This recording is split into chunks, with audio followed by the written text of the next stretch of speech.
Monsieur, bonsoir. Longtemps, elle a été lointaine. Désormais, elle est définitivement certaine. Elle, c'est la présidentielle du 7 octobre prochain, dont le compte à rebours a connu une importante accélération ce matin. La publication de la liste des 9 candidats retenus par le Conseil électoral d'Elections Cameroun. Paul Biya, Garama Nadji, Maurice Kamto, Cabral Libi, Serge Matomba, Akere Mouna Damundam Joya, Franklin Difford et Joshua aussi. Ils sont 9 à devoir séduire et conquérir les Camerounais. Et dans la pêche effrénée au suffrage des électeurs, la CRTV vous propose cette plateforme de débat 100% présidentielle pour vous donner des outils d'analyse, pour confronter les offres politiques, peser et sous-peser les programmes avant de choisir, de bien choisir. Le garant de notre avenir, de notre bien-être collectif pour les 7 prochaines années. Et alors que notre marque de fabrique, la paix et la stabilité vacillent sous les coups de boutoir des ennemis de la paix, l'histoire bégaye. Le premier débat de notre série ne pouvait pas éluder cette question centrale qui interpelle la nation entière. Quelles offres politiques pour préserver notre unité si chèrement acquise? Invité à ce débat inaugural, l'un des 9 candidats à la magistrature suprême, Garama Nadji, président de l'Alliance pour la démocratie et le développement. C'est la 3e fois, Monsieur le Président, que vous sollicitez les suffrages des Camerounais. Après 2004, 2011, vous voici donc en 2018 et en 2011, vous étiez pour ainsi dire le 3e homme, comme l'on dit dans le jargon de la présidentielle. Alors je voudrais vous demander, en vous souhaitant la bienvenue, en vous remerciant d'avoir accepté notre invitation pour ce débat inaugural, quel va être votre principal axe de campagne pour cette présidentielle de 2018? Merci beaucoup, merci d'abord de m'avoir invité. Face au représentant de son Excellence, M. Paul Biya, puisqu'il est secrétaire à la communication du comité central, il en est membre, et il reste l'homme de confiance de notre grand frère commun. Alors, c'est tout dire. Ce n'est pas gratuit que Garga soit en face du représentant du chef d'État sortant. Une petite erreur. Aujourd'hui, ce n'est pas la 3e fois que je me présente ou que j'étais arrivé en 3e, non. À la sortie des urnes, selon Elecam, aussi bien direction générale que conseil électoral, j'étais 2e. Au Minat, j'étais 2e. C'est à la Cour suprême, je ne dis pas c'est la Cour suprême, c'est M. Dipanda qui m'a passé 3e, soi-disant pour équilibrer les francophones et les c'est ce qui m'est revenu. Sauf que pour vous, oui, c'était bien calculé. Par la Cour suprême Qui font foi, et ces résultats faisaient de vous le 3e homme. Oui. Alors vous l'avez dit face à vous, le professeur Jacques Famdongo. Mais je n'ai pas fini de vous remercier. Oui. Alors, vous dites c'est la 3e, mais le président Paul Biya, c'est la combien de fois? Vous ne dites pas. 20e fois. Même si on est élu, on n'est pas élu éternellement. Il faut être équilibré. Quand vous dites le nombre de fois que je me suis présenté, vous dites de l'autre côté combien de fois celui qui dont le nom précède le mien s'est porté candidat en dehors du candidat qui lui avait été offert. Il faut dire le nombre. Nous aurons l'occasion de parler de lui. Et si vous permettez, donc, je voudrais accueillir le professeur Jacques Famdongo, ministre de l'Enseignement supérieur, mais c'est davantage ce soir le secrétaire à la communication du comité central du RDPC que nous avons le privilège d'accueillir. Il est par ailleurs, comme vous le savez, membre du bureau politique du RDPC, chef de la délégation permanente du RDPC pour la région du Sud. Et le professeur et le président Garga l'a dit, c'est un fidèle parmi les fidèles du président Paul Biya. Bonsoir, monsieur le ministre, et bienvenue. Bonsoir. Et il y aura 8 candidats face à votre champion. C'est officiel depuis ce matin, sous réserve évidemment des aménagements qui peuvent découler du contentieux préélectoral. Que vous suggère cette affiche? Mais nous sommes très heureux après la publication des listes, de la liste validée par Elecam, par le Conseil constitutionnel. Donc nous sommes tout à fait heureux parce que nous allons enfin confronter les programmes et les visions. Parce qu'en réalité, une élection présidentielle, c'est programme contre programme, vision contre vision. Et nous sommes donc heureux de cette affiche. Le grand enjeu de cette élection, on l'a dit et redit, l'un des grands enjeux, c'est donc l'impératif de paix et de stabilité du Cameroun à préserver avec 4 régions dans le chaudron de l'insécurité, l'extrême nord et l'est, et surtout la cristallisation dans le nord-ouest et le sud-ouest, cristallisation d'une crise qui fait son lit depuis pratiquement 2 années au point de faire vaciller la mystique de l'unité nationale. Une équation à résoudre au plus vite, c'est la problématique du soir, CQFD, ce qui fait débat. Rodrigue Bertrand-Tuenne.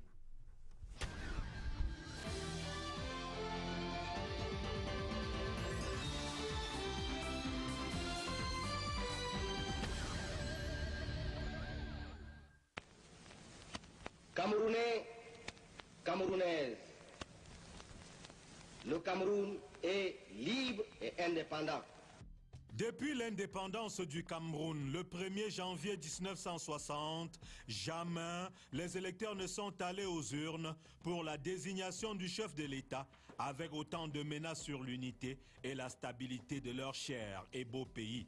Des menaces incarnées par Boko Haram dans la partie septentrionale, les bandes armées à l'est il y a quelque temps et depuis bientôt 2 ans par des groupuscules sécessionnistes dans les régions du sud-ouest et du nord-ouest. La dernière menace est celle sur laquelle ont le plus discouru les prétendants à la magistrature suprême. Paul Biya n'a pas fait mystère de sa foi en la décentralisation comme solution à la paix et à la stabilité du Cameroun. Nos concitoyens souhaitent participer davantage à la gestion de leurs affaires, notamment au niveau local. Je crois fermement à cet égard que l'accélération de notre processus de décentralisation va permettre de renforcer le développement de nos régions. J'ai, dans cette optique, prescrit la mise en œuvre des mesures nécessaires pour concrétiser rapidement cette réforme majeure. Jean-Jacques Ekindi propose de renforcer le processus de dialogue pour annihiler les forces sécessionnistes qui menacent l'unité et la stabilité du Cameroun. Avis partagé par Akere Mouna qui promet dès son élection, en même temps qu'une mutation systémique et structurelle de l'État, le démarrage d'un dialogue inclusif permettant de rétablir la confiance et de faire face aux problèmes issus d'une gestion inadéquate de la diversité. Adamou Damdjoya est pour la même option lorsqu'il estime que les anglophones, les francophones, les Camerounais de manière générale doivent se retrouver autour du problème du nord-ouest et du sud-ouest. Maurice Kamto aussi, qui appelle à la mise en place d'un dialogue national et sincère, tandis que Jean-Blaise Gouet est plus proche de Paul Biya en plaidant pour l'effectivité de la décentralisation. La stabilité préoccupe toutes les personnalités qui lorgnent le palais de l'unité.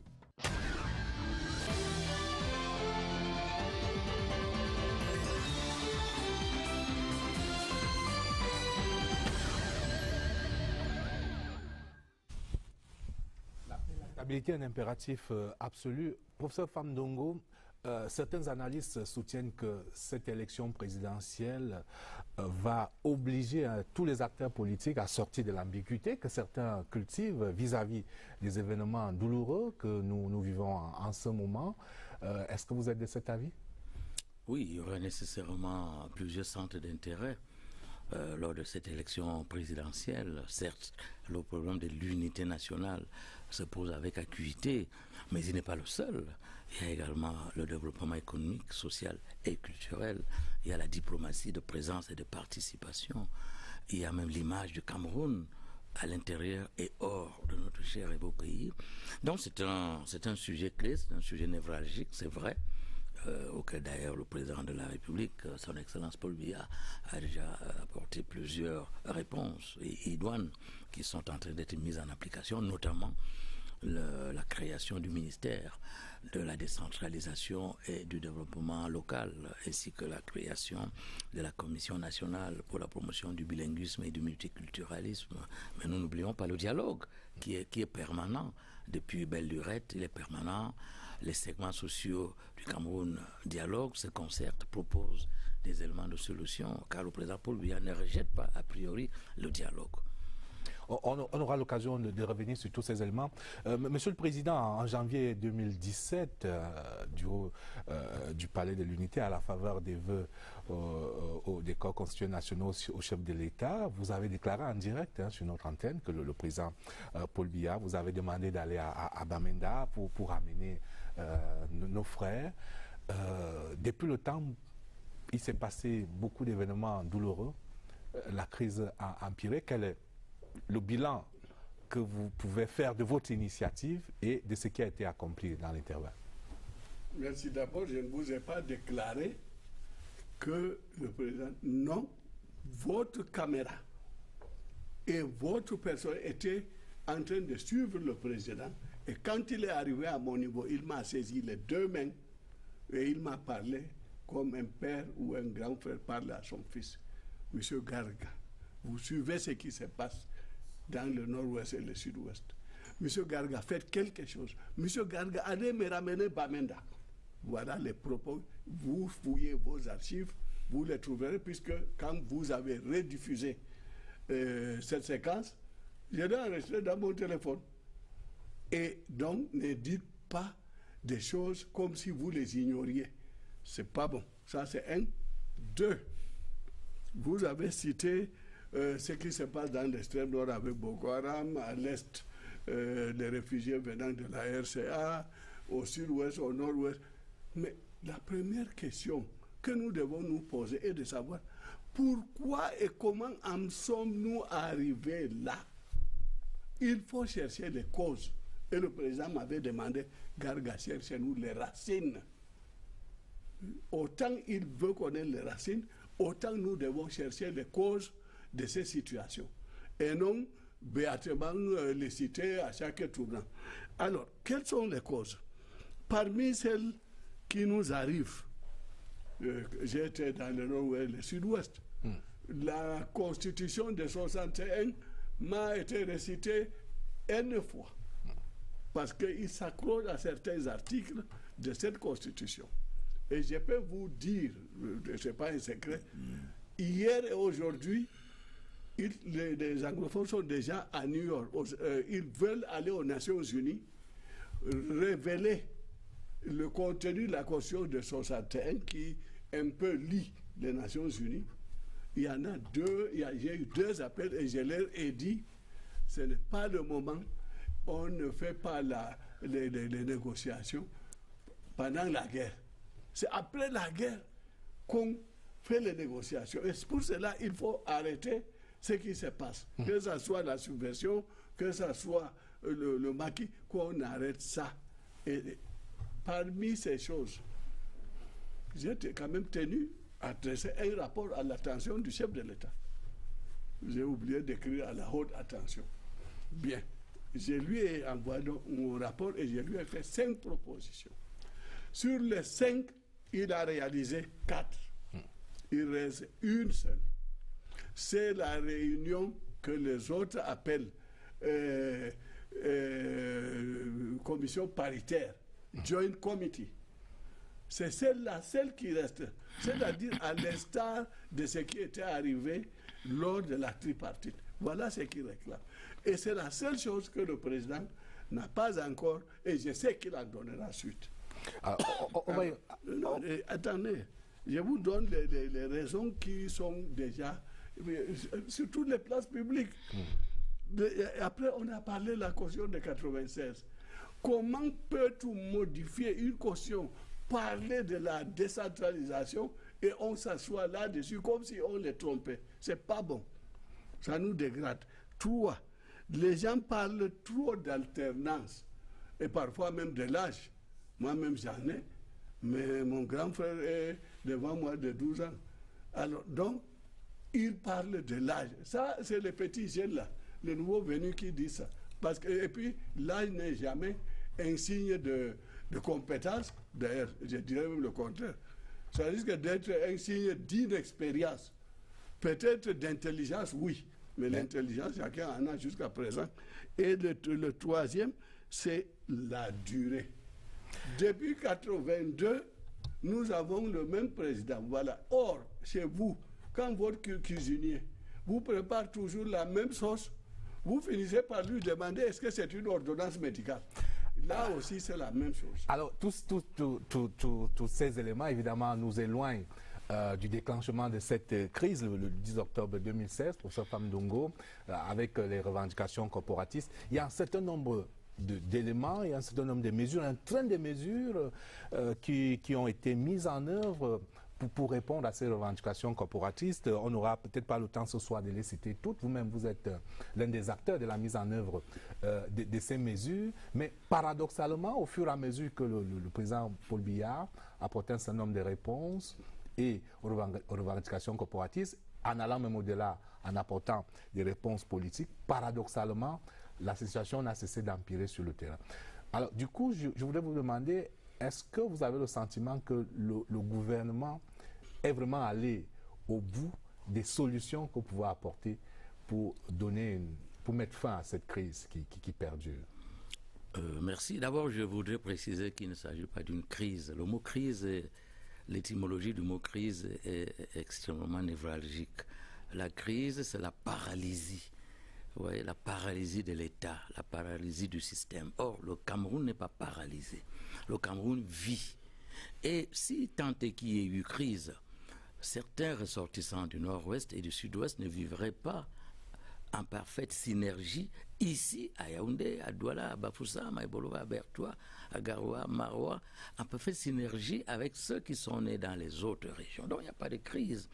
Il y a tout simplement une question anglophone. C'est la question anglophone. Ce n'est pas la crise. La question anglophone est soulevée à l'heure actuelle par une infime minorité.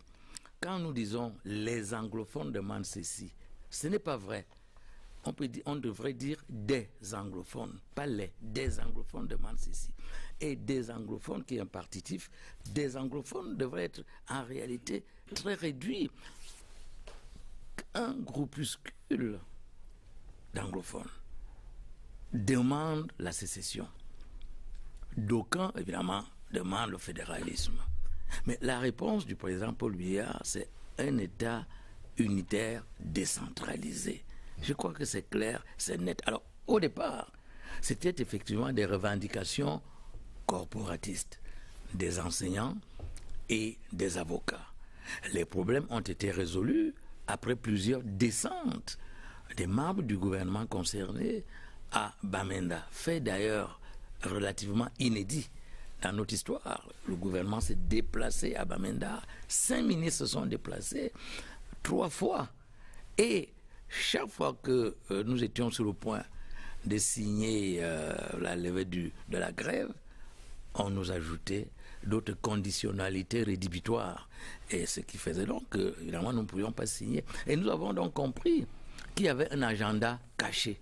L'agenda caché, non pas de tous les anglophones, pas du tout, mais d'une minorité de ressortissants du sud-ouest et du nord-ouest, une infime minorité. La revendication, c'était donc à l'époque, ça a certainement glissé, à l'époque c'était cette fameuse sécession.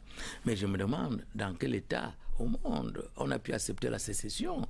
Aux États-Unis, on ne l'a pas accepté, en France, en Grande-Bretagne, personne ne l'accepte. Donc la sécession, par essence, est contre la Constitution, parce que la Constitution parle d'un État unitaire décentralisé. Et je voudrais rappeler aux jeunes que le 20 mai 1972, il y a eu un référendum. Donc le peuple a choisi la forme unitaire de l'État. Voilà la situation à l'heure actuelle. Et c'est une situation essentiellement démocratique, puisque le référendum est le modèle le plus démocratique, puisque tout le peuple se prononce relativement à une question oui ou non. Alors, Monsieur le ministre, tout le monde parle de dialogue. Le gouvernement lui-même est à l'œuvre dans ce dialogue à travers, évidemment, les missions dont vous parlez, à travers la commission pour la promotion du bilinguisme et du multiculturalisme, à travers un certain nombre d'émissions, à travers des interactions qui sont quasiment quotidiennes. Il y a eu plusieurs initiatives, dont on ne saurait parler des déserts d'initiatives dans le cadre du dialogue. Mais il n'empêche, il y a une nouvelle initiative qui a surgi dans l'espace public. C'était une initiative du cardinal Toumi et qui, le 25 juillet 2018, à Douala, lors d'une rencontre avec la presse, donc, a soumis cette proposition d'une conférence générale anglophone qu'il convoquerait les 29 et 30 août prochains. Par la voix du ministre de la Communication, le gouvernement a répondu par un 8 mai. Oui, mais en rejetant les conditionnalités qui sont posées par le cardinal Toumi, qui, entre autres conditionnalités, il y a la libération de toutes les personnes, la fin des poursuites judiciaires contre toutes les personnes interpellées dans le cadre de ces événements et la cessation immédiate des échanges de coups de feu, je n'ose pas parler de guerre, entre les belligérants, ce qui, évidemment, a heurté le gouvernement qui pense qu'on ne peut pas mettre sur le même pied d'égalité une armée républicaine et régulière et des terroristes qui violent et qui tuent. Et du coup, on ne sait plus où est-ce qu'on en est. Qu'est-ce que vous pensez de cette initiative? Mais nous sommes évidemment pour le dialogue. Naturellement, le chef de l'État, son Excellence Paul Biya, est pour le dialogue. Il a d'ailleurs toujours implémenté ce dialogue sous plusieurs formes. Lui-même est un homme de concertation, de dialogue. Vous le savez très bien, c'est un libéral, un démocrate libéral. Mais, vous l'avez très bien dit, les conditionnalités, nous pourrions également dire les prérequis ou bien les préalables, sont inadmissibles dans une démocratie, dans un État qui se veut une république. La démilitarisation, d'abord il n'y a pas de militarisation de l'État. Les régions du sud-ouest et du nord-ouest ne sont pas militarisées. Les forces de l'ordre, de sécurité et de défense assurent leur travail normal. Le travail normal, c'est quoi? Garantir la paix et la sécurité des personnes ainsi que des biens et préserver l'intégrité territoriale. Alors, dans le respect des droits de l'homme, voilà ce que font les forces de l'ordre et les forces de sécurité et de défense. On ne peut donc pas parler de militarisation et, par voie de conséquences, on ne peut pas parler de démilitarisation puisqu'il n'y a pas militarisation. On ne peut parler de démilitarisation que s'il y a au départ militarisation. Donc ça, c'est inadmissible. On ne peut pas demander à l'armée ou à la gendarmerie, à la police et à toutes les autres forces, et même au comité de vigilance, de baisser la garde pour que les bandits de grand chemin viennent violer, piller, voler, incendier, intoxiquer, intimider, ainsi de suite.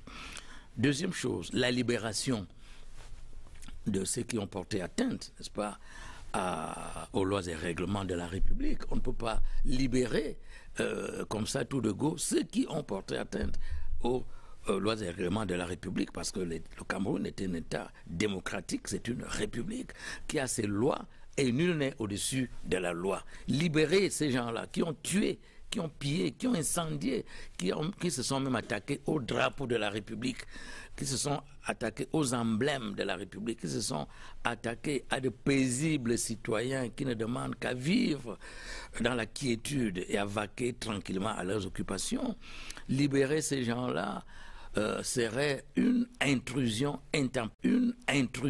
intempestive de l'exécutif dans le judiciaire. Car comme vous le savez, le judiciaire est indépendant de l'exécutif. Le président de la République est là tout simplement pour garantir l'indépendance de la justice. Alors il ne peut pas le faire parce que ces gens-là ont enfreint les lois et règlements de la République. On parle également, paraît-il, de l'amnistie, ce qui sera encore plus grave. C'est-à-dire que vous avez commis une faute, on vous libère bien sûr, mais vous êtes amnistié, c'est-à-dire que toutes ces fautes sont ignorées, sont complètement évacués. Vous voyez que ce sont des prérequis qui sont des prérequis gravissimes. Alors, je voudrais également ajouter que, je m'excuse, quand on parle d'anglophone, il faudrait que les choses soient claires. Selon l'étymologie grecque, anglophone, c'est celui qui parle l'anglais, parce qu'il y a le suffixe phoné, qui veut dire le son. Donc, anglophone, ce n'est pas nécessairement celui qui est né dans le sud-ouest, qui est né dans le nord-ouest. Parce que justement, dans l'initiative du cardinal Toumi, ne sont admis qu'à cette initiative que, précise-t-il, ce dont les origines ancestrales sont liées aux 13 départements actuels du nord-ouest et du sud-ouest, ou alors ce dont les parents étaient établis dans le nord-ouest et le sud-ouest depuis le 1er octobre 1961. Mais là, il faut donc changer de nom, de mot. Si on prend le dictionnaire Larousse, anglophone ne peut pas vouloir dire, ne renvoie pas à un lexème qui est linguistique, qui est plutôt géographique. Ce n'est que linguistique. Nous savons très bien que la plupart de nos enfants sont à la fois anglophones et francophones, c'est-à-dire parlent couramment l'anglais et le français. Il y a donc déjà là un vice de forme au niveau de ceux qui devront prendre part à cette conférence. On reviendra à vous. J'aimerais entendre le président Gaga sur cette initiative du cardinal Toumi et des réserves qui sont émises par le gouvernement. Très bien. Je ne sais pas si le cardinal Toumi n'est pas en train de faire ce que je pensais qu'il ferait. Quand le président m'a envoyé dans ces zones-là, j'ai vu toute personnalité qui compte dans ces régions. Les folles, même le président du SDF, j'ai été à son domicile. Et j'ai été voir tous les folles. Et j'apprends que le cardinal Toumi est en train de faire une tournée diocésaine dans la région de Manfé. Pour ceux qui connaissent la région, je suis parti de Bamenda à 18h pour aller à Baliyonga, Widikoum, jusqu'à Manfé. Et j'arrive à 23h à Manfé. Le cardinal n'était pas là, ils étaient encore en train de faire leur tournée. J'ai joué au gardien, je suis resté, ils sont revenus à 23h. Ils m'ont trouvé avec le monseigneur Cléda. Ils étaient tous là avec les hauts de forme qu'ils portaient. Et ils étaient surpris de trouver un gardien de l'église. Qu'est-ce qui se passe? Je dis, je voudrais vous voir, mon cardinal. On est entré de 23h à 2h du matin. Nous étions deux.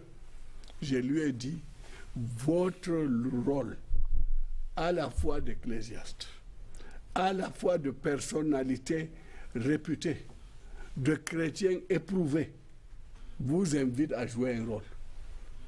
Je le lui ai dit, et nous n'étions que deux, mais j'ai les photos. Et nous sommes d'ailleurs photographiés réciproquement en jouant sur la nouvelle technique, ce que vous appelez le TIC.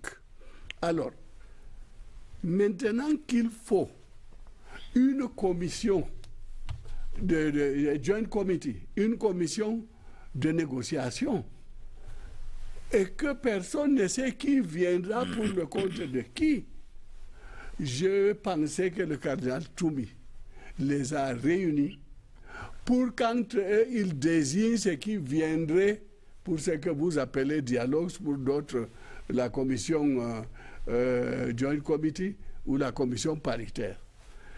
Je vais vous rappeler quelque chose. Nous avons connu, quand j'étais au gouvernement, les problèmes de conférence nationale souveraine. Et ça avait failli faire éclater la République. Moi, je m'étais permis d'écrire au président de la République. En tant que ministre, j'ai dit, je me dois de lui donner mon avis. La lettre lui est partie à 10h. À 16h, le directeur de cabinet, Laurent Esso, m'appelle. Il dit, tu viens tout de suite à la présidence. Je l'ai rejoint, il dit, le président a reçu beaucoup de conseils, d'avis, mais c'est la tienne qui le retient et il m'a dit qu'on travaille dessus. Voilà d'où est née la tripartite.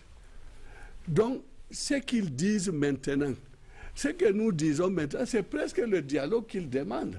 Au lieu que nous ayons à le dire à la télé, que nous leur disions face à face, que ce que vous dites là ne tient pas pour telle raison. Ils ont même demandé qu'une telle réunion n'ait pas d'agenda préconçu. C'est la réunion qui élabore sur place son agenda. Et on s'entend sur chacun des points, on en discute. Nous sommes tous des Camerounais et des responsables. Et personne ne veut que l'autre le quitte. Ça, je vous l'ai dit, j'ai été là-bas. Il y a 5% d'après les statistiques des traditionalistes, il y a 5% qui sont pour la sécession. Mais même Aya Paul, qui en était le chef, je l'ai convaincu. Aya Paul envoyait sa famille chez moi. C'est moi d'ailleurs qui lui ai suggéré de demander pardon au président. Et il a demandé et le président l'a libéré avec d'autres. Parce que dans ma lettre, j'avais dit, tant qu'on n'a pas commis un crime de sang, Monsieur le Président, soyez souple. Et il l'a fait. Alors pendant ce temps, la facture humaine est lourde. Plus d'une centaine de nos vaillants soldats tués, parfois dans des conditions ignobles, des victimes civiles, des déplacés de l'intérieur, des exilés au Nigeria, on parle des derniers chiffres de 43 000. Tout cela reste évidemment à consolider, à confirmer. Qu'est-ce qu'on fait? Non, il faut que nous soyons simples. D'abord, il faut qu'on reconnaisse notre faute. La Constitution dit de 1996, nous allons créer des régions. C'est-à-dire une décentralisation régionalisée. De 1996 à aujourd'hui, il n'y a rien de fait. Ce n'est pas le président, c'est les ministres qui ont été en charge de ce travail que j'incrimine. Quand on est collaborateur, on doit faire son travail honnêtement et sincèrement. Oui, ils n'ont pas fait ce travail-là. Et les autres attendaient. À force d'avoir attendu et de n'avoir rien vu, ils ont cessé de nous croire. Et puis maintenant, qu'est-ce qui se passe? On ramasse de l'argent par ici, on cotise par là, soi-disant, pour leur envoyer. Non, on les transforme en mendiants, comme s'ils ont cherché à leur demander d'abandonner l'histoire de la deuxième étoile. Non, traitons-les comme des êtres intelligents, qui sont égaux à nous, et nous les appelons, nous discutons. Je connais un certain nombre d'entre eux. Il y a un dont je garde les propos. Il me dit, nous savons jusqu'où nous n'irons pas. Et c'est en français qu'il me l'a dit. Alors, vous venez de faire l'allusion, sans peut-être le dire, au plan d'assistance humanitaire d'urgence qui connaît un véritable engouement de par la nation et qui est la traduction d'un élan de solidarité nationale, monsieur le ministre. Oui, j'aimerais d'abord revenir sur ce que vient de dire, si vous le permettez. Mon grand frère, le ministre Garra, rien n'a été fait depuis 1996. Non, c'est faux. En fait, c'est faux. Je le dis, mais avec courtoisie. Oui, c'est toute la vérité. Puisqu'il y a eu le Sénat en 2013. Oui, c'est bien ça. En 2013, le Sénat a été... C'est la charrue avant les bœufs. Bon, mais c'est quand même un fait. On peut commenter le fait, mais les faits sont têtus, comme nous le savons. Donc, il y a eu le Sénat. Il y a également les communes, qui sont effectivement des structures décentralisées. Et vous savez qu'il y a eu depuis la colonisation. Oui, mais vous savez qu'il y a eu un transfert de fonds vers les communes. Il y a quand même un processus. 700 milliards de francs CFA transférés qui ont au cours de ce septennat.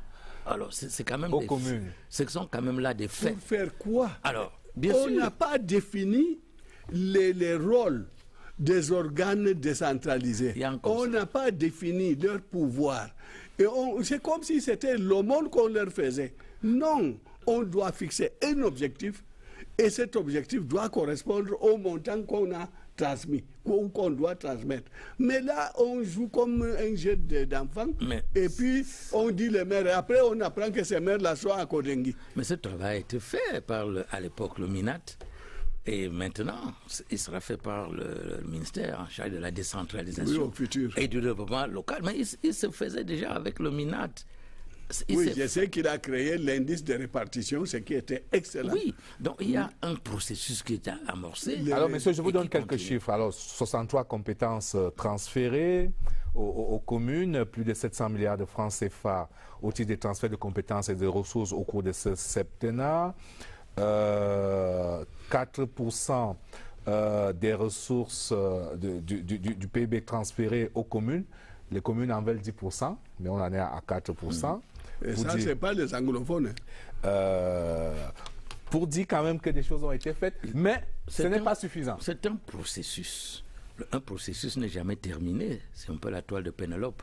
C'est-à-dire le processus n'est jamais terminé. On commence, on continue, et ça veut dire que rien n'a été fait depuis 1996. Je crois que là, il s'agit d'un abus de langage. Et naturellement, je comprends bien le ministre Garga qui doit grossir les traits, n'est-ce pas, pour faire passer son message. Mais nous, au niveau du RDPC, nous disons que le processus a été enclenché et nous savons qu'il se poursuivra. D'ailleurs, la création du ministère de la décentralisation et du développement local augure bien d'un avenir encore plus radieux. Alors, vous m'avez posé une question sur l'élan de solidarité. Oui, que le président... Oui. Mais nous n'avons pas un ministère des Affaires sociales et de la solidarité. On cueille les gens sur la route et on dit on va envoyer aux anglophones comme si c'était des misérables. Ils ne le sont pas. En tout cas, ils ne sont pas moins misérables plus misérables que nous. Dans toutes les situations qui se posent, prenons le plan Marshall après la Deuxième Guerre mondiale. La Deuxième Guerre, yes. Alors, il y a eu le plan Marshall. Pourquoi? Parce que les États que nous connaissons tous avaient des problèmes économiques, sociaux et culturels. Il y a eu donc ce grand plan Marshall. Et chaque fois... À la fin de la Deuxième Guerre mondiale. Oui, c'est normal. Mais donc, ici, ce n'est pas fini. Le plan devait être fait parmi les conditions à poser lors de la fameuse conférence, le fameux dialogue. Pourquoi attendre ce qu'on peut faire dans l'immédiat? Le président de la République a constaté qu'il y avait des maisons incendiées. On ne peut pas nier que certaines maisons aient été incendiées, qu'il y a eu il y a des problèmes. Il faut donc résoudre les problèmes. C'est la raison pour laquelle il a créé ce plan d'action d'urgence humanitaire. Comment dire non lorsqu'il s'agit d'un programme humanitaire? Vous savez que notre régime est un régime humaniste qui place l'homme au cœur de tout. Et quand l'homme a des problèmes, il est tout à fait normal qu'il y ait cet élan humanitaire. On ne peut pas dénigrer ce qui est positif. Non, monsieur le ministre, n'entourons pas les choses avec des gros mots. Et nous sommes face à face. Nous sommes toujours bien considérés. Les régions souffrent chacune d'une chose ou d'une autre. Quand l'extrême nord, le grand nord, n'avait pas d'université, j'ai osé me rendre dans votre bureau et je voulais signaler dans l'intérêt de la nation et même dans l'intérêt du régime. Et vous m'avez donné votre accord de principe, mais ça ne peut pas s'étendre. Par la suite, j'ai constitué une délégation, Baskouda, Soudakula, et nous sommes allés vous voir. Vous avez résolu le problème après l'accord du président.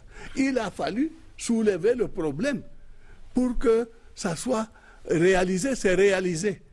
Ce n'est pas un processus qui a fini par aboutir à l'université. C'est parce que l'État a su qu'il y avait un besoin réel et il a fallu des gens courageux ou bien idiots pour aller vous voir et heureusement que vous avez accepté de remplir votre mission. C'est la même chose ici. Il faut que la Constitution de 1996 devait être exécutée. Et le Sénat, quand on crée la décentralisation, c'est pour que les organismes décentralisés inférieurs, notamment les communes et les conseils régionaux, soient supervisés par le Sénat. Dites-moi qu'est-ce que le Sénat fait sauf corriger les virgules des projets ou des propositions de loi envoyées par l'Assemblée nationale. Alors que si les régions étaient ou administrativement ou politiquement décentralisées, nous n'aurions jamais eu ce problème et le Sénat aurait été utile. Je vous signale d'ailleurs dans l'ADD, vous avez dit j'ai cherché à tisser. Non, nous parlons en tant que Camerounais. Je ne vous reconnais pas comme RDPC ou moi ADD. Nous sommes ministres, anciens ministres, c'est ça. Donc le Sénat ne fait rien. Pour le moment, je vous jure, le Sénat ne fait rien. Il ne sert à rien. Oh là là. Mais je vous le dis. Ça me semble quand même outrecuidant. Vous savez qu'il n'a pas le dernier mot. Parce que quand il y a ce qu'on appelle la navette parlementaire, le projet ou la proposition de loi retourne en dernier lieu à l'Assemblée nationale, dont le vote valide ou ne valide pas ce que le Sénat a fait. Non, il est inutile. En tout cas, moi, je l'ai dit, puisque dans mon programme, il n'y a pas de Sénat. Bon, c'est votre point de vue. Oui, c'est un ensemble de points de vue que nous échangeons. Bien sûr. Alors parlons quand même, Monsieur le ministre, insistons quand même sur le deuxième, ce qu'on appelle le deuxième échelon de la décentralisation. D'accord, ce serait exagéré de dire que rien n'a été fait. Il y a un processus qui a été lancé, il y a un certain nombre de ressources, de compétences qui ont été transférées. Mais le deuxième échelon de la décentralisation qui s'appuie sur les conseils des exécutifs régionaux, qui sont présentés comme la clé de voûte de l'architecture de la gouvernance locale, est-ce qu'on peut s'attendre à ce que le prochain septennat, si le président Paul Biya est réélu, ou si Gargaye est élu, qu'il passe à ce deuxième échelon? Oui, bon, disons si... avec la mise en place des régions, ce qui va au demeurant décongestionner Yaoundé. C'est notre champion. Parce qu'on en est à ce que tout converge à Yaoundé. Il y a donc cette coagulation et des intérêts et des ambitions. Et de tout. Alors, je vous ai parlé... Pour des raisons de corruption. Oui, je vous ai parlé d'un processus. Pour le processus, on part d'un point A vers un point B, vers un point C, D jusqu'à Z. Nous sommes en train d'élaborer ce processus.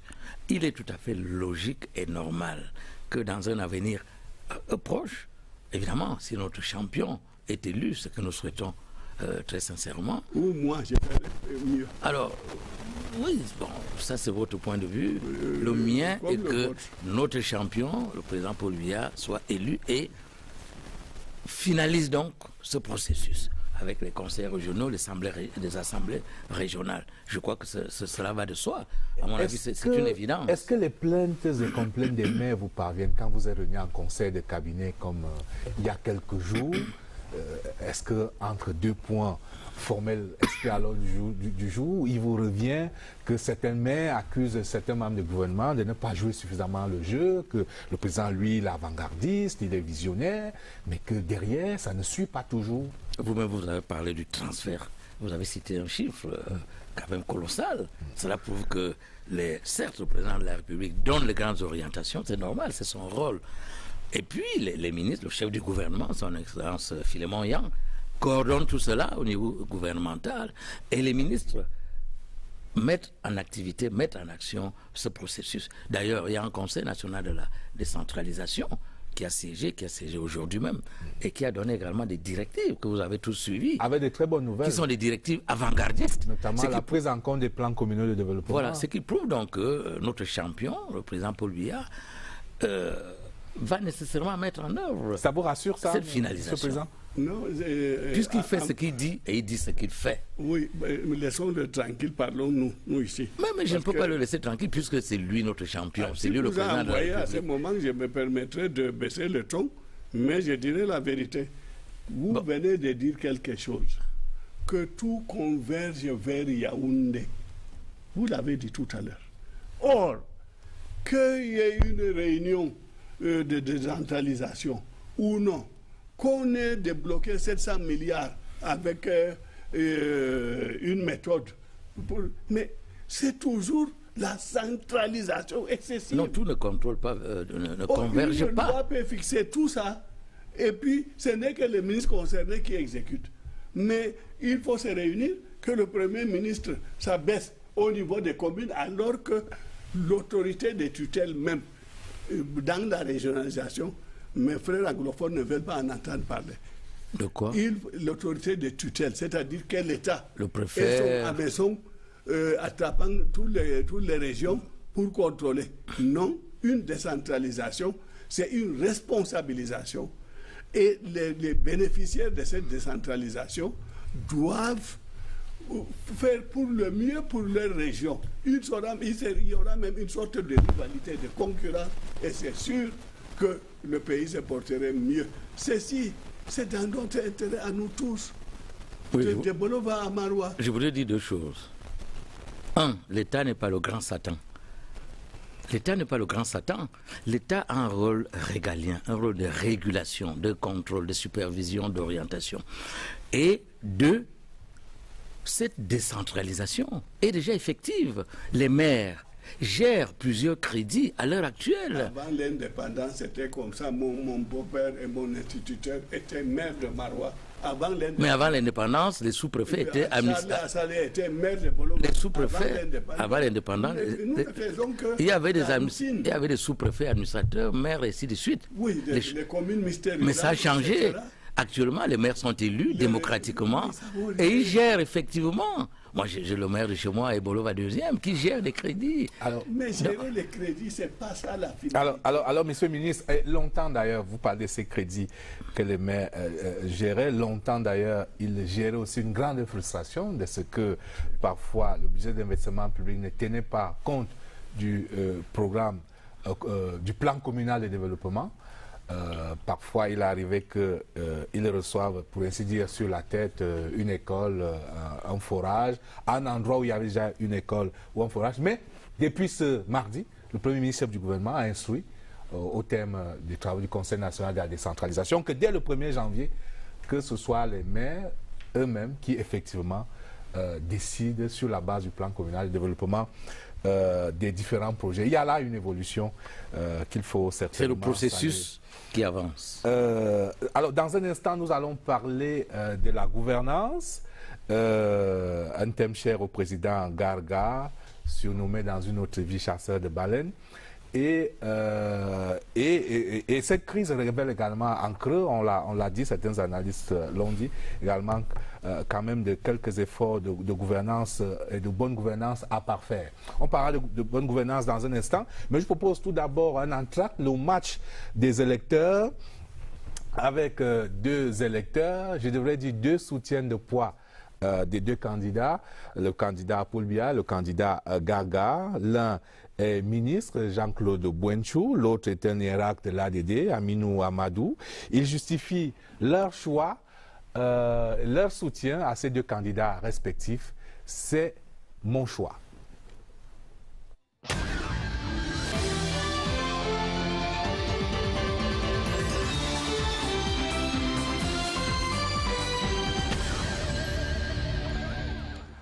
Par rapport à son programme, M.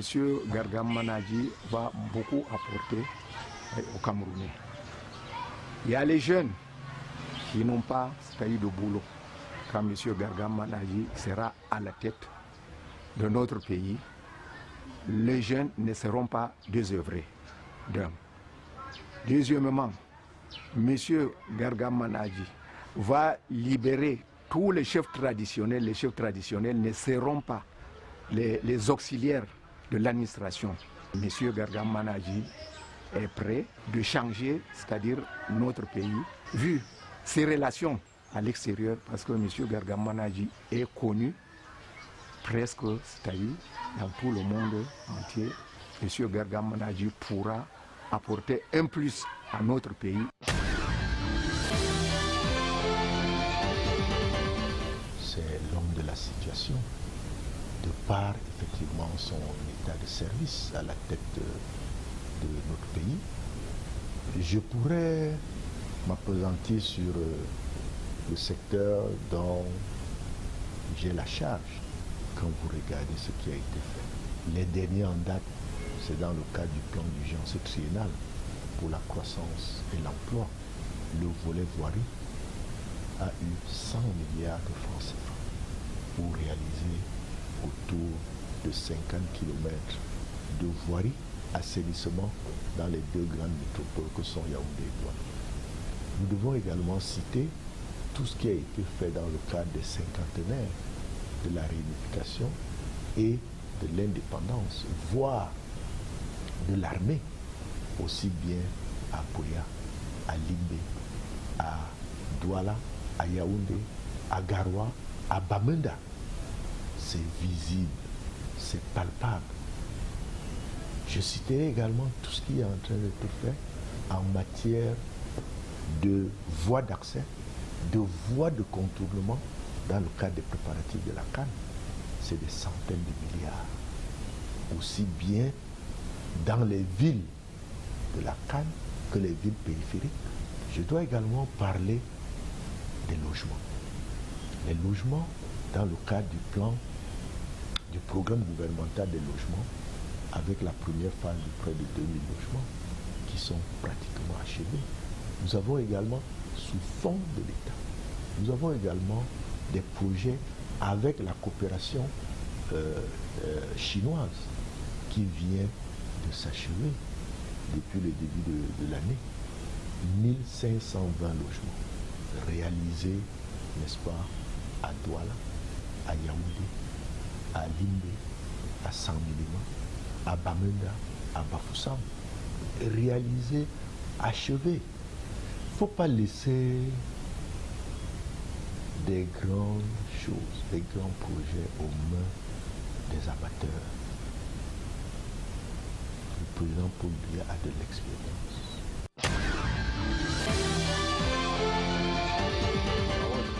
J'organise des réunions et je vais, c'est-à-dire sur le terrain, pour rencontrer les militants et les sympathisants, pour leur dire que ne baissez pas les bras, n'attendez pas qu'il y ait les élections avant de vous mouvoir. Allez-y partout pour réveiller, c'est-à-dire nos militants et nos sympathisants, pour qu'ils soient éveillés le jour venu, qu'ils ne soient pas perdus. C'est la troisième fois que M. Gargam Manali se présente à l'élection présidentielle. Et chaque fois qu'il y a, c'est-à-dire les élections municipales et législatives, nous sommes avec M. Garga Hamman Adi.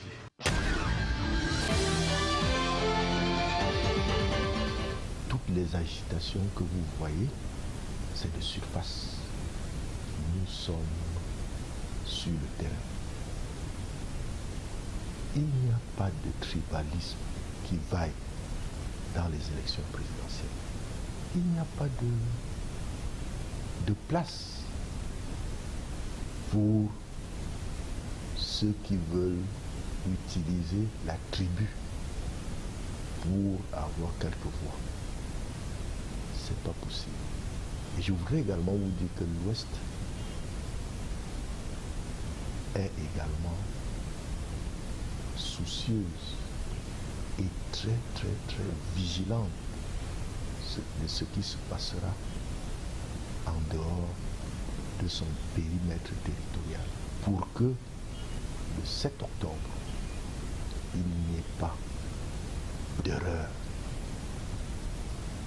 Nous avons un candidat, il n'y en a pas deux. Le chef de l'État, le président Paul Biya, a toujours été le candidat de tout Camerounais conscient de l'avenir de ce pays. Nous voulons le redire haut et fort, il n'y aura pas d'erreur.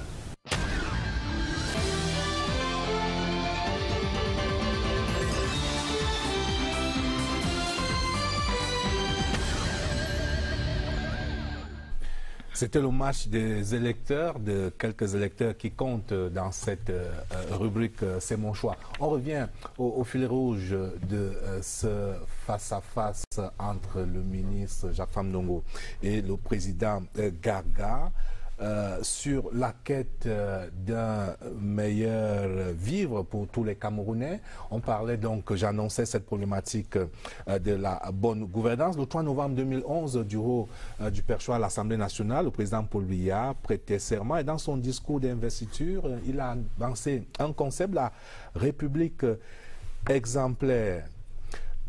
Monsieur le ministre, 7 ans après, quasiment, est-ce que l'on peut être fier de l'accompagnement que les hommes du renouveau ont apporté au président pour mettre en œuvre cette République exemplaire dans tous les segments de la vie nationale?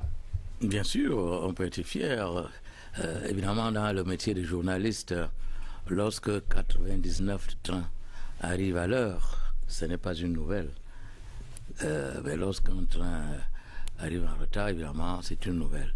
Alors, évidemment, beaucoup de choses se sont faites dans tous les domaines, la diplomatie, l'administration, la sécurité, l'économie, les universités, le social. La République exemplaire, l'égalité de tous.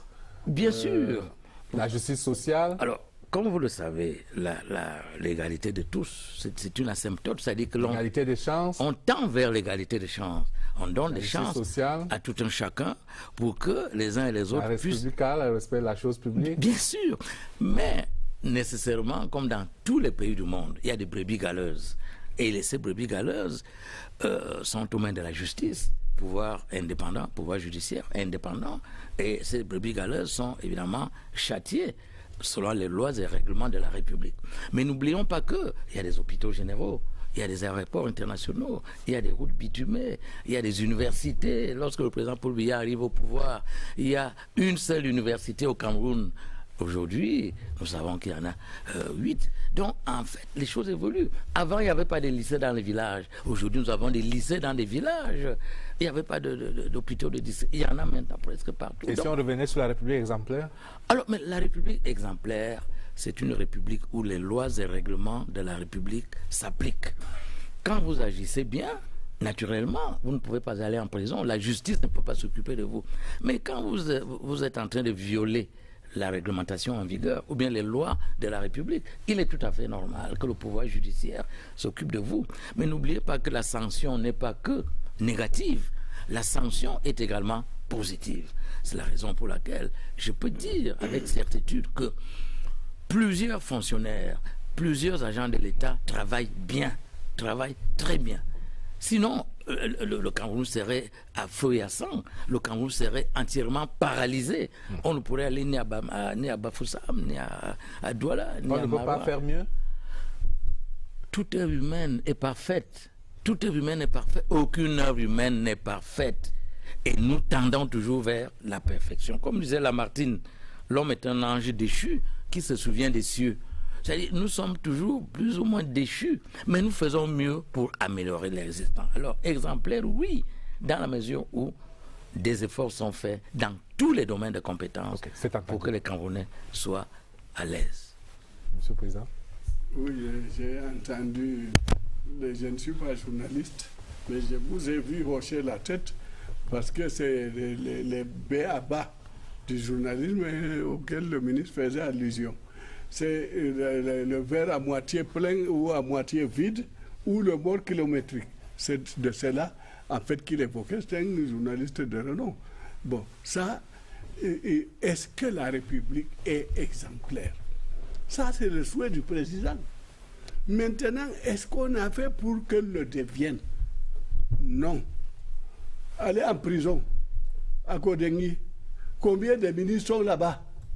Est-ce que c'est ceux-là qui peuvent faire du Cameroun une république exemplaire? Des ministres qui n'ont pas honte de voler.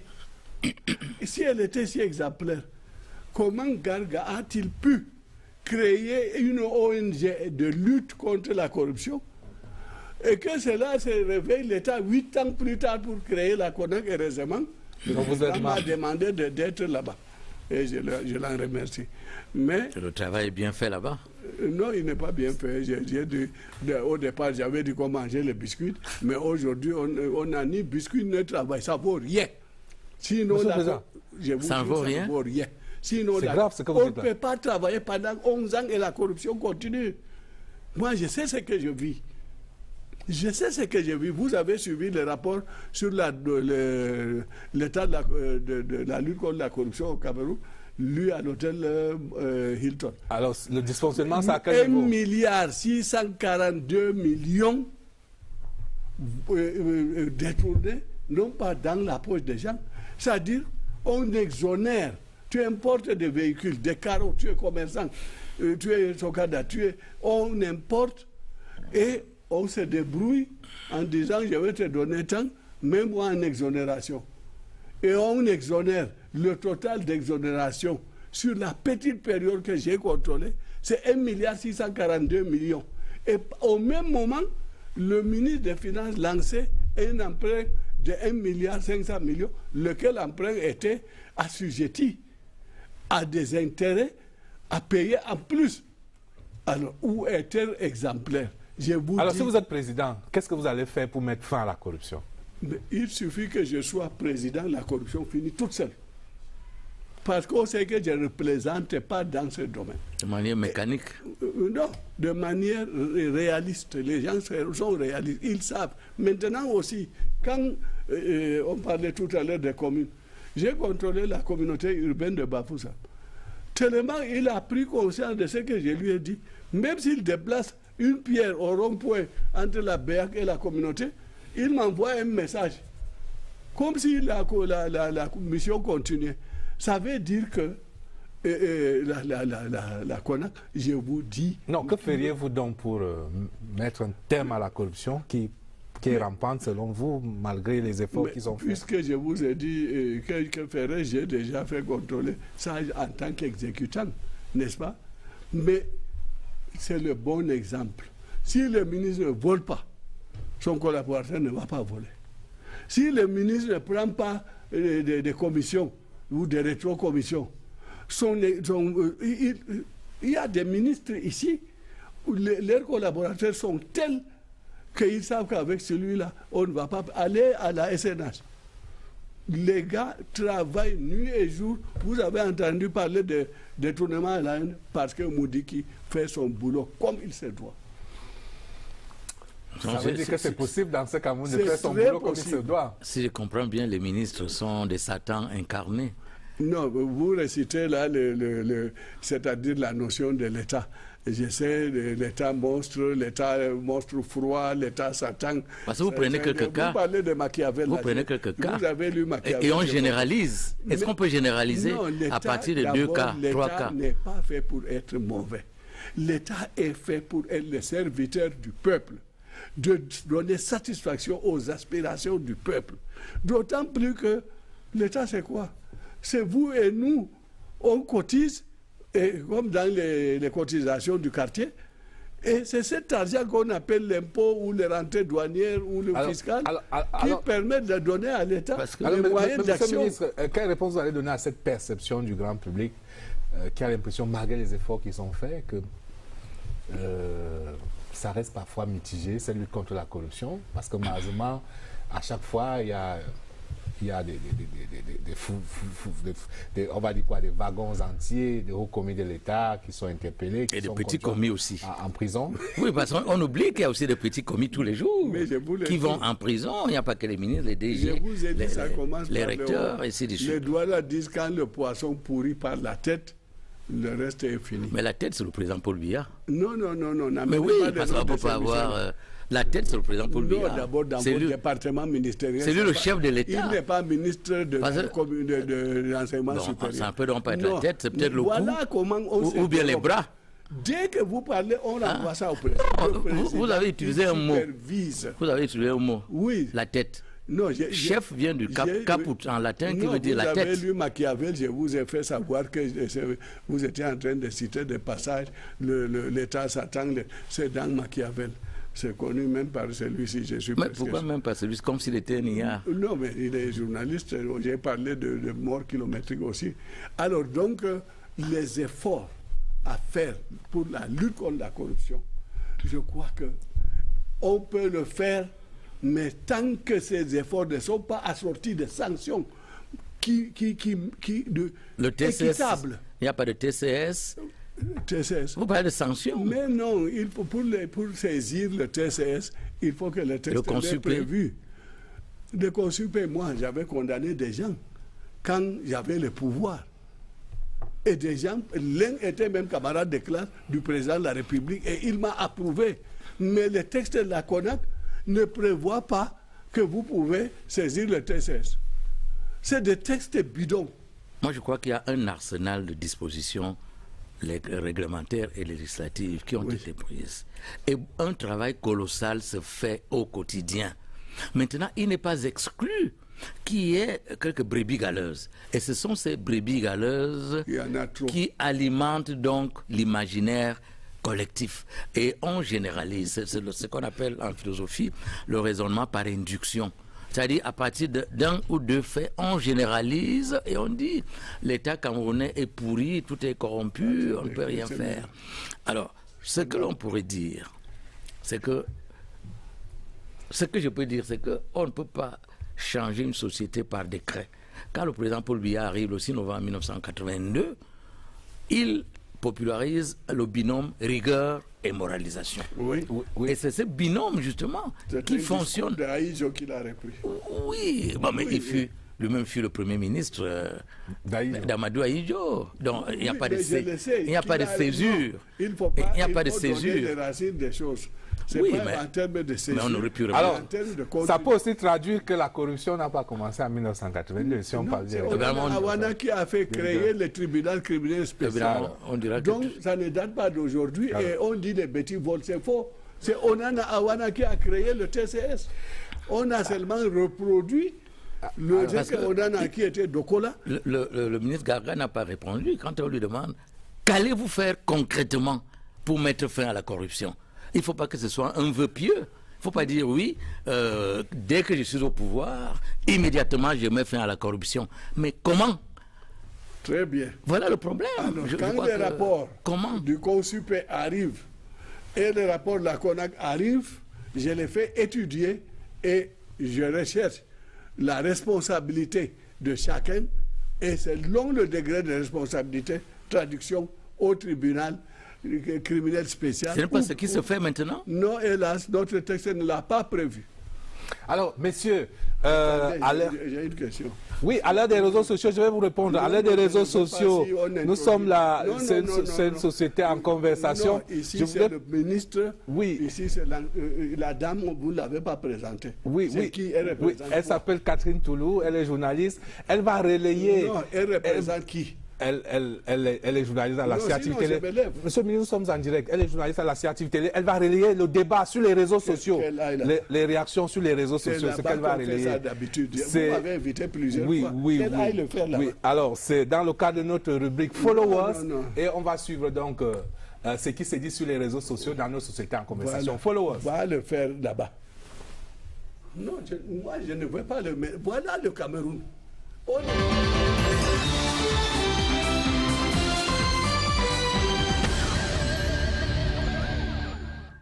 je me lève, je lui cède ma place.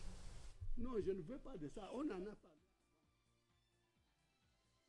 On va revenir tout à l'heure. On permet de poursuivre le fil du débat, le temps de régler. Moi, je me lève pas. Non, vous ne vous levez pas. Non, elle n'a pas le droit, elle n'a ni parti ni rien. Elle représente qui? On va prier Catherine. Le DPC est représenté et le président est représenté. On va prier Catherine de se lever et on va revenir. J'ai compris les jeux. On va revenir J'ai compris les jeux. On va revenir au flux ici en plateau du direct, même si effectivement nous sommes à l'ère des réseaux sociaux et c'est une société en conversation. Le débat ne se limite pas à votre face-à-face.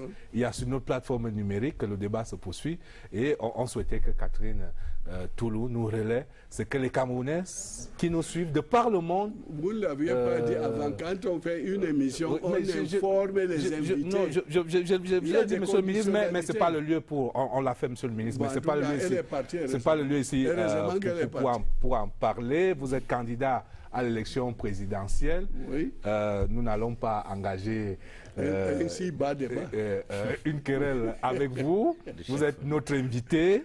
Et nous n'allons pas nous engager sur ce chemin-là. Bon, on va donc revenir, monsieur le ministre, même si on s'est privé là de l'abondante littérature, de l'abondant feedback que nous avons sur les réseaux sociaux, puisque vous êtes très très suivis ce soir. Et on aurait souhaité avoir effectivement ce que les Camerounais d'ici et de la diaspora pensent de notre débat, parce que nous suivons en Presse Select, il y a un certain nombre de tweets et de posts sur Facebook qui sont enregistrés. Et ce ne sera pas possible ce soir. Et on revient à vous. Et j'allais vous poser une autre question. Monsieur le ministre, ça a été évoqué tout à l'heure. La durée au pouvoir. Mais la durée, je ne comprends pas ce débat. Nous sommes dans une démocratie. Démocratienne, c'est le peuple qui commande. Ce n'est pas un individu, c'est-à-dire Jacques Famondongo dans sa chambre qui dit « Je n'aime pas Paul Biya, il a 100 ans, il a 500 ans ». Non, c'est le peuple. C'est le peuple qui décide. ce n'est pas un individu, fût-il le plus intelligent de la planète. C'est l'ensemble du peuple qui doit dire, le président Paul Biya est candidat, il a tel âge, nous le votons ou nous ne votons pas. Personne en démocratie, et je dis bien personne, n'a le droit de dire, parce que tu as 10 ans, parce que tu as 50 ans, tu ne mérites pas d'être candidat, ou bien parce que tu as 100 ans ou 90 ans. Ça n'a pas de sens au niveau de la démocratie, par essence. Parce que un homme qui a 90 ans ou 85 ans ou 80 ans peut avoir des idées géniales pour faire avancer la République. Et c'est le cas du président Paul Biya. Vous voyez comment le président Paul Biya a battu tous les autres candidats relativement aux ordinateurs. Le président Paul Biya a démontré qu'il était un président visionnaire, un président futuriste, parce qu'il a offert gratuitement des ordinateurs aux étudiants. Fait inédit à travers le monde. Aucun chef d'État ne l'a fait. Voilà donc des idées neuves, des idées futuristes qui sont portées par quelqu'un que l'on dit âgé. L'important, le débat que nous voulons, c'est un débat programme contre programme, vision contre vision. Qu'on nous dise que la vision du RDPC est caduque ou désuète ou obsolète, je vais donner immédiatement des arguments qui prouvent que notre vision, c'est la vision du futur. Paul Biya n'est pas un homme du passé ni du présent, c'est un homme du futur. Et je suis prêt à le démontrer. Bien, je crois que M. le ministre fait sortir des choses qu'il avait dans la tête, parce que cette phrase qu'il vient de sortir, M. Mitterrand, vous êtes un homme du passé, signé qui Valéry Giscard d'Estaing. Cette phrase-là, elle n'est pas sortie gratuitement. Ça, c'est un. Deux, vous donnez des ordinateurs. Ce n'est pas des cerveaux que vous donnez aux gens. Et puis ça, c'est une sorte de corruption de la jeunesse. Au lieu de créer des centres informatiques dans les universités. Alors je vous arrête parce que ce programme a 9 centres de développement du numérique universitaire qui sont créés. Actuellement, le centre de Yaoundé 1 est quasiment terminé. Celui de Yaoundé 2 est en pleine construction. Et cela va se faire dans toutes les universités d'État. Donc, il n'y a pas que les ordinateurs arrimés au cloud de Microsoft. Il y a aussi les centres de développement du numérique universitaire qui vont permettre aux étudiants d'être arrimés au cyberespace planétaire. Et pourquoi avez-vous commencé par les ordinateurs, puisque s'il y a un centre du numérique, tout ça sert à tout le monde. Mais l'ordinateur individuel, d'abord, vous avez oublié d'organiser des séminaires de formation. Parce qu'il ne suffit pas de s'armer d'un ordinateur. Vous en savez quelque chose? Moi, je peux vous dire qu'il y a effectivement des séminaires. Il y a effectivement... Après 2 ans de la décision, charrue avant le bœuf. Non. Dès que les ordinateurs sont arrivés, on a donné des directives pour que immédiatement... Monsieur le ministre, combien d'ordinateurs distribués à ce jour? 500. Ouf, on est déjà à près de 300 000. Hein. Les 500 000, on les attend quand? Et pour quelle production, quel changement cela a-t-il apporté? Dès que nous aurons terminé, parce que nous sommes actuellement au niveau des instituts privés d'enseignement supérieur, nous avons terminé avec les 8 universités d'État et avec les grandes écoles tutorées par le ministère de l'Enseignement supérieur. Après, maintenant, on a commencé. Dans un gouvernement, quand d'abord on réfléchit avant d'agir, et quand on agit, on fait une évaluation. Parmi les premiers bénéficiaires... Le président Paul Biya n'a pas réfléchi avant de donner les 500 000 ordinateurs. Mais c'est lui, c'est son offre, c'est l'offre du président. C'est vous qui êtes secrétaire à la communication. Mais non, c'est le président qui a offert les 500 000. Enlever partir de votre poste, laissez-les être les responsables. Mais non, c'est ça qui gêne. On vous remet tout sur la tête du président. Est-ce un don ministériel? Non. Alors, 300 000 ordinateurs distribués à ce jour. Le président Paul Biya a réfléchi avant de donner. Alors, je vous pose la question sur l'échéance des 500 000. On arrive au bout quand? Je le connais. Monsieur le ministre, on arrive au bout du processus quand? Il ne peut pas écrire son nom sur un ordinateur. Parce que ça devient la pub. Il n'est pas. Vous en êtes sûr? Mais je suis sûr. Non, je suis dubitatif. Il n'est pas le genre qui se fait de la pub, qui se bombe la poitrine pour dire c'est moi qui ai donné les ordinateurs. En êtes-vous sûr? J'en suis sûr et certain. Bon, d'accord. Et si vous voulez, on demande l'audience tous les deux. Je ne voudrais pas aller plus loin. Ah bon? Mais je vous pose tout simplement une question. Oui. Hein? C'est une figure de style. Alors, monsieur le ministre, le style. 300 000 déjà distribués, 500 000 à quelle échéance, puisque c'est l'objectif? 500 000 dès que nous aurons épuisé tous les instituts privés d'enseignement supérieur, donc disons au plus tard en octobre.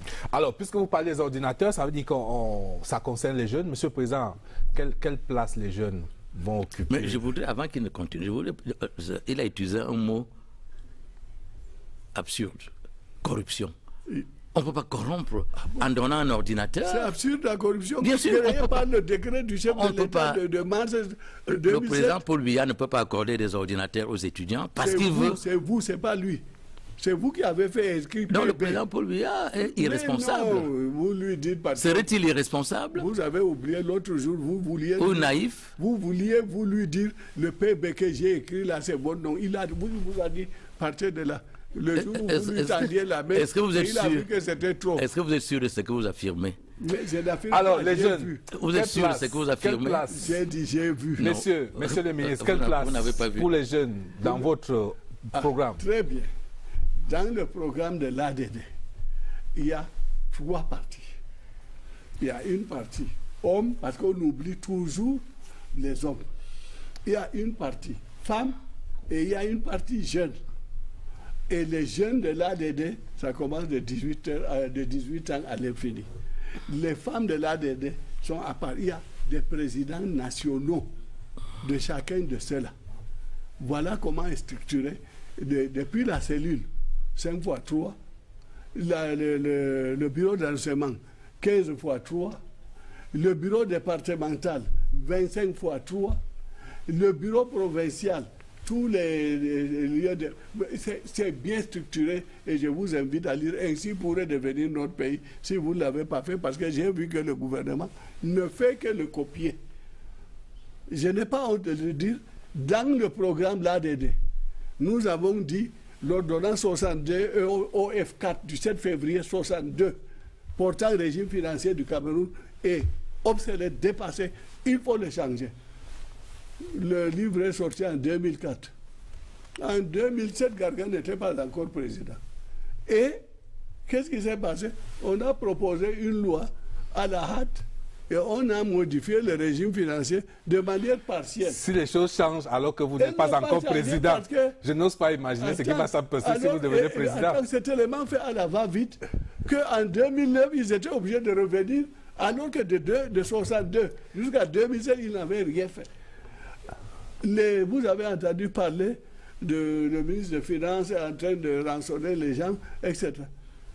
C'est dans le programme là de mais rançonner, vous parlez de quoi? Enfin, appelez ça comme vous voulez. Recenser?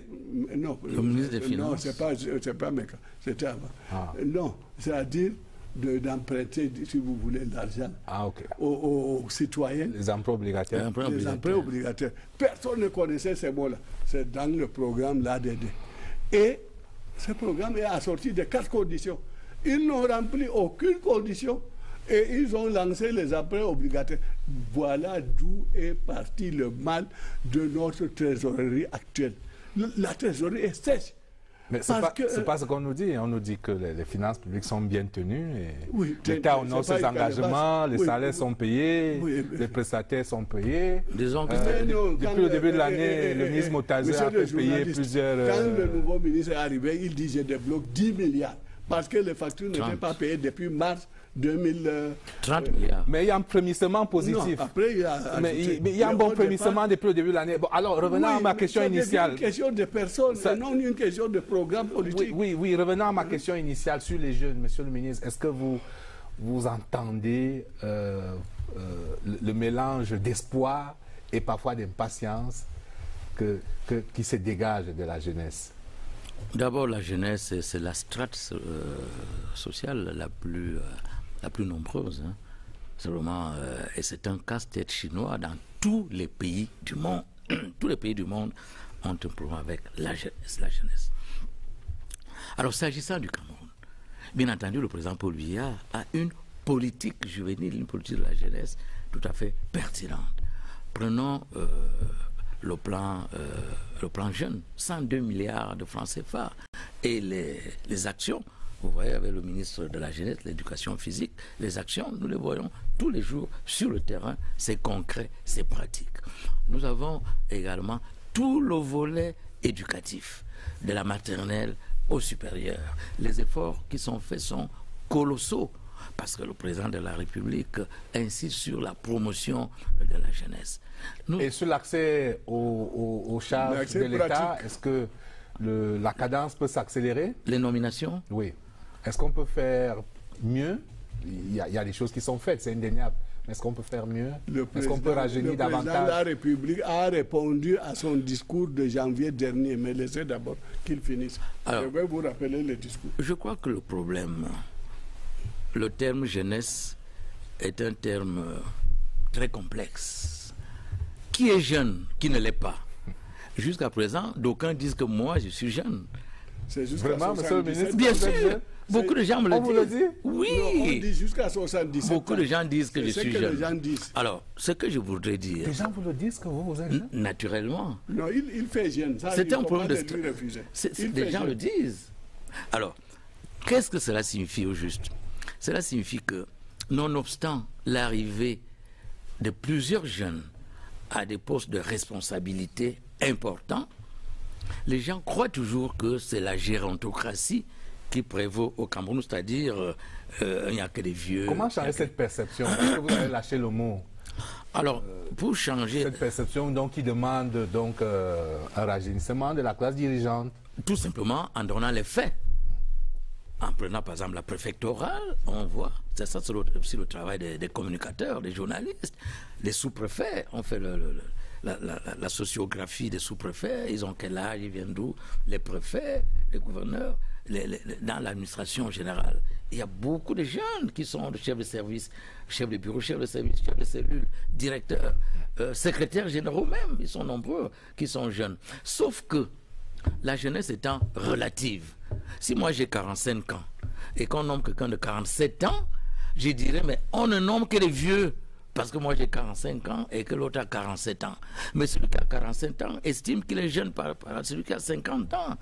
Mais je peux vous dire que si on faisait des statistiques, on verrait très bien que beaucoup de jeunes accèdent aux responsabilités. Aux responsabilités. Alors l'horloge tourne vite. Dans un instant, je vais vous donner la parole pour votre mot de fin. Mais je vous propose d'abord un point didactique pour la bonne information de nos électeurs. Il y a une grande séquence forte aujourd'hui avec la publication de la liste des 9 autorisés par le Conseil électoral de l'ECAM pour prendre part à cette élection présidentielle du 7 octobre. Les recalés ont 2 jours pour saisir le Conseil constitutionnel. C'est important de suivre ce point de droit dans cette rubrique. Jamais sans mon code électoral, on retrouve Steve Tchega.